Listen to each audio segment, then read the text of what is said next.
नमस्कार दोस्तों, स्वागत है आपका हमारे चैनल आचार्य जागेंद्र मिश्रा में। आज पुत्रदा एकादशी की व्रत कथा सुनने मात्र से होंगी सभी मनोकामनाओं की पूर्ति, संतान को मिले उन्नति व लंबी आयु। जी हाँ दोस्तों, आज पुत्रदा एकादशी है। 24 जनवरी 2021 रविवार का दिन है। दोस्तों, पौष मास के शुक्ल पक्ष की एकादशी पुत्रदा एकादशी इसे कहते हैं। संतान की इच्छा रखने वाले माता पिता के लिए यह व्रत किसी वरदान से कम नहीं है। यह तिथि सब पापों को हरने वाली, पितृदोषों से मुक्ति दिलाने वाली तिथि है और भगवान श्री हरि की इस तिथि की देवता यानी भगवान श्री कृष्ण इस तिथि के देवता हैं एकादशी के। इसलिए इस दिन जप तप दान पुण्य अनुष्ठान पूजा जरूर करना चाहिए, क्योंकि संपूर्ण जगत में प्राणियों के लिए इससे बढ़कर कोई अन्य तिथि नहीं है और एकादशी व्रत सभी व्रतों में सर्वश्रेष्ठ है।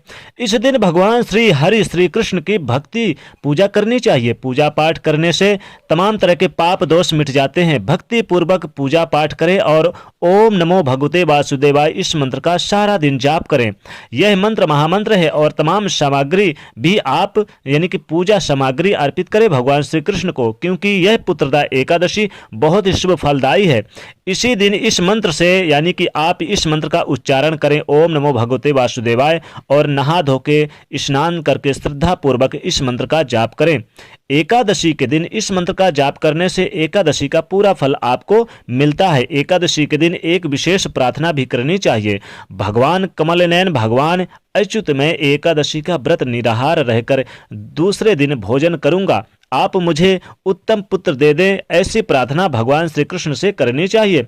अगर आप पुत्र प्राप्ति के संकल्प से यह व्रत रखते हैं एकादशी के दिन, तो आप दिन भर सात्विक रहना चाहिए और अगर ऐसा करते हैं तो आपकी सारी मनोकामनाएं पूरी करेंगे। किसी भी कीमत पर झूठ नहीं बोलना चाहिए। आज के दिन बेवजह क्रोध ना करें, इससे दूसरों को हानि पहुंचाना भी नहीं चाहिए। इन सभी चीज़ों से आपके जीवन में परेशानियां आती है और इस दिन व्रत करके एकादशी महात्म कथा जरूर सुनना चाहिए। शास्त्रों में कहा गया है कि इस व्रत के महात्म्य के बहुत सारी कथाएं हैं, लेकिन पद्म पुराण में भगवान श्री कृष्ण ने युधिष्ठिर के द्वारा पुत्रदा एकादशी के बारे में वर्णन किया है। भगवान श्री कृष्ण ने कहा है कि हे धर्मराज, भद्रावतीपुरी में राजा सुकेतुमान राज्य करते थे। उनकी रानी का नाम था चंपा। राजा सुकेतुमान के विवाह के बहुत काल के पश्चात बीत जाने के बाद भी कोई संतान सुख की प्राप्ति नहीं हुई, जिसके कारण पति पत्नी इस बात से बेहद चिंतित में डूबे रहते थे और अक्सर उन्हें दुख होता था। वो लोगों के देखते थे संतान और अपने पास ना होने से अत्यंत चिंतित रहते थे और उनके पितर भी चिंतित रहते थे कि राजा के बाद उनको कोई यानी दिखाई नहीं देता जो हम पितरों को तर्पण करे। यह सोचकर पितृगण भी दुखी रहते थे। एक दिन राजा बिना पुरोहित आदि को सूचित किए ही गहन वन में चले गए। घोड़े में चढ़कर वहां जंगली जीव को देखते और घूमते हुए कई घंटों बीत गए। राजा को भूख प्यास सताने लगी तो निकट ही एक सरोवर को देखा। वह सरोवर के चारों तरफ मुनियों के आश्रम में बने हुए सभी वेद पाठ कर रहे थे। उस आश्रम में जो मुनिगण थे वो वेद का पाठ कर रहे थे। उसी समय राजा के दाहिने अंग फड़कने लगे। दोस्तों, दाहिना अंग फड़के तो बहुत ही शुभ माना जाता है और राजा के भी दाहिने अंग फड़कने लगे। राजा शगुन मानकर घोड़े से उतरकर मुनियों को दंडवत प्रणाम किया, आशीर्वाद लिया और उनकी वंदना की, उनकी पूजा की, उनसे आशीर्वाद लिया और कहते हैं राजा कि हे महामुने, हे ऋषिगण, आप लोग कौन हैं, आपके नाम क्या है और आप किस उद्देश्य से यहाँ पधारे हैं, आप लोग किस लिए यहाँ एकत्रित हुए हैं। तब मुनिगण कहते हैं कि हे राजन, हम लोग विश्वदेव हैं, यहाँ स्नान के लिए आए हैं। आज से 5 दिन बाद माघ मास का स्नान प्रारंभ हो जाएगा। आज संतान देने वाली पुत्रदा एकादशी व्रत है, जो व्रत करने वाले मनुष्यों को उत्तम पुत्र प्राप्त देती है और लंबी आयु देती है। जिसके पास पुत्र नहीं है उन्हें पुत्र देती है और जिनके पास पुत्र है उनकी उन्नति व लंबी आयु के लिए यह व्रत किया जाता है।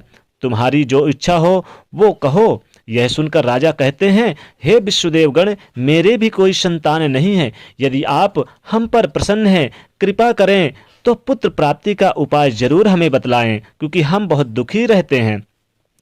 तब मुनिगण कहते हैं, ऋषिगण कहते हैं कि हे राजन, हे राजा, आप पुत्रदा एकादशी की व्रत करें। आप अवश्य इस व्रत को करने से और इसका व्रत अगर आपको मिल गया तो अमोघ यानी है यह व्रत का फल अमोघ है, अतः अवश्य ही आपके घर में पुत्र होगा। मुनि के वचनों को सुनकर राजा ने उसी दिन एकादशी का व्रत किया और द्वादशी को पारण कर मुनियों का आशीर्वाद प्राप्त कर वापस घर आ गए। कुछ समय बीतने पर रानी ने गर्भाधारण किया। प्रसव काल आने पर उनके एक पुत्र हुआ। वह राजकुमार शूरवीर यशस्वी यानी कि प्रजापालक हुआ। और श्री कृष्ण ने कहा कि युधिष्ठिर, जो मनुष्य इस महात्म को, इस व्रत कथा को पढ़ता है, सुनता है और लोगों को सुनाता है, उसे अंत में स्वर्गलोक की प्राप्ति होती है। अभी और इस व्रत कथा के सुनने से किसी भी प्रकार के धन की कमी नहीं होती। जीवन में धन धान की बरकत होती है। व्यवसाय बहुत तेज चलने लगता है। नौकरी जल्द मिलती है। जीवन में उसके पुत्र की उन्नत होती है और वह हमेशा यानी कि मान सम्मान का अधिकारी बन जाता है। इस व्रत कथा के सुनने मात्र से जीवन में किसी प्रकार की कोई कमी नहीं रहती। इस पुत्रदा एकादशी तिथि का समाप्ति समय है आज रात 8:59 पे और पारण समय है यह सोमवार के दिन यानी कि 25 जनवरी को सुबह 7:14 से सुबह 9:25 के बीच पारण है। आप इस बीच यानी कि भोजन आदि कर सकते हैं 25 जनवरी को। तो दोस्तों, ये व्रत कथा सुनने मात्र से समस्त मनोकामनाएं पूरी होती है। यानी आज 24 जनवरी 2021 को रविवार के दिन पुत्रदा एकादशी व्रत कथा सुनने मात्र से सभी मनोकामनाओं की पूर्ति होती है। धन धान में बरकत होती है। जीवन में सदैव उन्नत होती है और भगवान श्री कृष्ण की कृपा से सारे बिगड़े काम बनने लगते हैं। अधूरी मनोकामनाएं पूरी होती है। और इस व्रत कथा को अगर हम सुनाते भी हैं और इस व्रत को रखते भी हैं तो बहुत ही लाभ होता है। जीवन में हमें अनेक प्रकार की सुख सुविधाएं प्राप्त होती है। गाड़ी वाहन घर संपत्ति सब कुछ हमें समय पर प्राप्त होता है। अविवाहितों जातकों के लिए भी विवाह के जल्द नए नए रिश्ते आते हैं और इसके कारण संतान की उन्नत होती है। पढ़ाई के क्षेत्र में अग्रणी रहते हैं और अच्छे लाभ उनको प्राप्त होते हैं। जीवन में किसी प्रकार की कोई कमी नहीं रहती। धन धान की कृपा से माता लक्ष्मी सदैव उस घर में वास करती है जिस घर में पुत्रदा एकादशी व्रत की कथा होती है। पुत्रदा एकादशी व्रत कथा के सुनने से माता लक्ष्मी सदैव उस घर में वास करती हैं और इसी कारण से माता लक्ष्मी उस घर में धन धान की कृपा सदैव बनाकर रखती हैं ताकि उस घर में कभी भी धन की कमी ना आए। इसलिए दोस्तों, पुत्रदा एकादशी व्रत कथा जरूर सुनना चाहिए। चाहे आप किसी भी समय सुने, परिवार के साथ सुने, सदस्यों के साथ सुने और प्रसाद के रूप में आप यानी कि आज के दिन चावल ना खाएं, किसी को ना दें और ना खिलाएं, बल्कि प्रसाद के रूप में पंचामृत का आप भोग लगाएं और भगवान श्री कृष्ण को पीले पुष्प, पीले वस्त्र अर्पित करें, पीले फल अर्पित करें और प्रसाद के रूप में भी आप यानी कि बांट दें और स्वयं भी ग्रहण करें। वैसे चाहे तो निराहार रहें और यानी कि आप निराहार रहते हैं तो आपको बहुत लाभदायक रहेगा। और आज जागरण करने का भी विधान है जिसके कारण भगवान श्री कृष्ण बहुत जल्द प्रसन्न होते हैं। तो दोस्तों, ये थी आज 24 जनवरी के दिन पुत्रदा एकादशी की व्रत कथा की सुनने मात्र से सभी मनोकामनाओं की पूर्ति और संतान की लंबी आयु व उनके उन्नति के लिए विशेष लाभदायी रहता है। तो दोस्तों, कमेंट बॉक्स में सच्चे दिल से जय श्री कृष्ण अवश्य लिखें और जाते जाते वीडियो को लाइक जरूर करें। नहीं तो चैनल को सब्सक्राइब करें और शेयर करिए। जय शनिदेव।